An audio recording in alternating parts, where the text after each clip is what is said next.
Այս ընտրությունները նպաստելու են, որպեսզի մենք ունենանք ավելի քաղաքականացված հասարակություն, ասում է հանրապետական Հովհաննես Սահակյանը։ Ցավոք սրտի մեր ժողովրդի մի մասը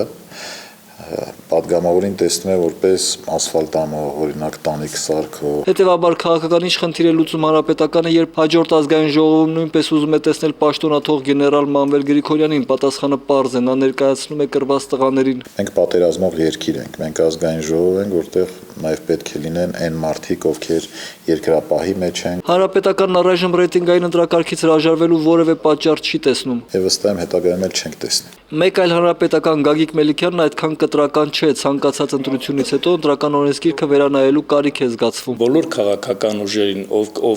ովքեր որ մասնակցել են ընտրական գործընթացներին, հանդես կգան իրենց առաջարկություններով, կարծում եմ, որ կլինեն առաջարկություններ նաև դիտորդական առանձին միջազգային կազմակերպությունների կողմից։ Հայտնի է, որ ռեյտինգային ընտրակարգը հիմնականում ասպարեզ է մղել հանրապետական այն գործիչներին, որոնք ընտրակաշառքով են ուզում դառնալ պատգամավոր։ Գագիկ Մելիքյանը սա չի հասկանում։ Սոցիալական վիճակը, որ գոյություն ունի մեր երկրում,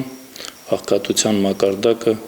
հնարավոր է նաև, որ նմանատիպ ցանկություններ առաջանան։ Իդեպ Գագիկ Մելիքյանն այն համոզման է, որ ռեյտինգային ընտրակարգ գոյություն չունի, պարզապես ցուցակներից մեկում տվյալ ընտրատարածքում ներկայացված են մարդիկ։ Ցանկացած քվեարկության արդյունքով, եթե տվյալ քաղաքական ուժը